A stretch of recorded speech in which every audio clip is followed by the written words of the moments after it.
हर माता पिता का एक ही सपना होता है कि जैसे जैसे बच्चों की उम्र बढ़ती है उनकी हाइट भी बढ़ती रहे, वो हेल्दी भी रहे और अच्छी हाइट बच्चों की हो। इसके लिए कुछ लोगों ने मुझे मैसेज किए थे, कुछ लोगों ने मुझे पर्सनली कहा और कई सारे लोगों के कॉल्स भी आए कि कुछ हाइट बढ़ाने के लिए कुछ ऐसा योगा बताए जिससे कि बच्चे खुशी खुशी भी कर लें और सिर्फ हाइट ही नहीं बल्कि बच्चों को और भी ज्यादा बेनिफिट्स मिले। तो सिर्फ बच्चे नहीं, बड़ों के लिए भी ये आसन है और उनका आप नियमित अभ्यास कर सकते हैं। बच्चों को खेल खेल में भी ऐसे आप अभ्यास करवा सकते हैं। तो आइए शुरू करते हैं आज का पहला अभ्यास, है ना। तो प्रणव आप खड़े हो जाएंगे, स्टैंड अप, यस। तो सबसे पहला आसन है हमारा ताड़ासन, ठीक है। ताड़ का पेड़ देखा है आपने? हाँ, बिल्कुल लंबा सा रहता है, तो वैसे ही आपकी हाइट भी लंबी हो जाएगी, है ना। तो आइए ताड़ासन कैसे करते हैं। और दोनों हाथों को हमने दोनों पाँव को बिल्कुल सीधा कर लेना है, आराम से, ज्यादा गैप नहीं देना है। सांस भरते हुए दोनों हाथों को भी हमने ऊपर उठाना है, दोनों हाथ बराबर उठाएंगे और अपनी हील को भी ऊपर उठाना है, यानी कि एड़ियों को भी ऊपर उठाना है। ऐसे आपने ऊपर उठा के रखना है, उसमें मैक्सिमम टाइम आपको होल्ड रखना है। बहुत बढ़िया। अब श्वास छोड़ते हुए आराम से वापस आओ, एक्सेल और ये। तो इसका कम से कम आपको 4 से 5 बार नियमित अभ्यास कराना है। मॉर्निंग में भी करवा सकते हैं, इवनिंग में भी आप लोग इसका प्रैक्टिस करवा सकते हैं। अच्छा, अब आपने क्या करना है, इसी पोजीशन में अगर हो सके तो बच्चों के साथ में ऐसे खेल खेल में दोनों हाथों को ऊपर उठाइए, यस। अब यहाँ से आपने क्या करना, अपनी हील को ना ऊपर उठा के रखना है और ऐसे करके आगे जाना है। आप 2-3 कदम आगे जाइए आप, यस, शाबाश। और ऐसे ही 2-3 कदम आपको पीछे आना है, यस।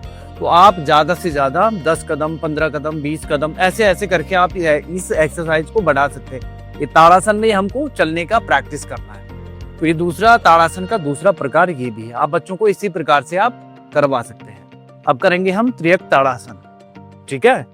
त्रियक ताड़ासन से बच्चों में लचीलापन भी बढ़ता है। तो हमने क्या करना है, दोनों पाँव में थोड़ा सा गैप बढ़ा देना है, ठीक है, यस। इतना गैप दे देंगे हम, कम से कम 2 फीट के आसपास। अब दोनों हाथों को हमने ऊपर उठाना है और फिंगर को लॉक करना है ऐसे, यस।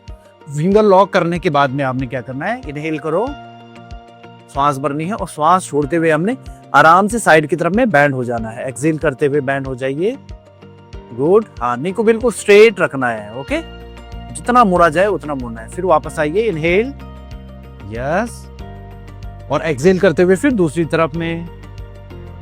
ये थोड़ा थोड़ा करके अपने बच्चों को अपने आप भी आप लोग अभ्यास करा सकते हैं, थोड़ा थोड़ा करके फिर वापस आना है। तो ऐसे आपने साइड बेंडिंग करनी है बच्चों के साथ में।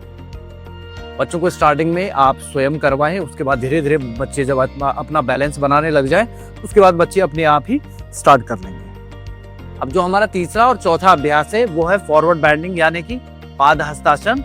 एक्सेल करना है, हैंड्स अप, और एक्सेल करते हुए आपने धीरे धीरे करके पेट को अंदर की तरफ खींचना है और आगे की तरफ आराम से बैंड होना है, ठीक है, यस। थोड़े से टो अंदर करेंगे, हल्के से, बस।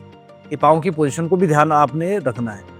कभी भी जब भी आप फॉरवर्ड बेंडिंग करें तो टो हल्के से अंदर की तरफ आपके होने चाहिए और हील हल्की खुली हुई।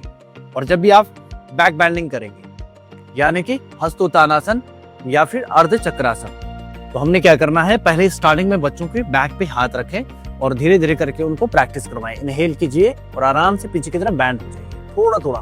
हाँ, अपने पाँव में अपना पूरा बैलेंस रखना है हमें, ठीक है, यस। और फिर वापस आ जाना है। तो ऐसे हमने फॉरवर्ड बेंडिंग और बैक बेंडिंग। नियर बाई अगर योगा सेंटर तो वहां पे भी आप लोग अपने बच्चों को भेज सकते हैं, और या फिर आप स्वयं भी बच्चों को अच्छे से पकड़ के आप अभ्यास करवा सकते। तो आज की वीडियो में बस इतना ही, मिलते हैं अगली वीडियो में। तब तक के लिए अपना ध्यान रखें, नियमित योगाभ्यास करते रहें, स्वस्थ रहें, मस्त रहें। जय बद्री विशाल।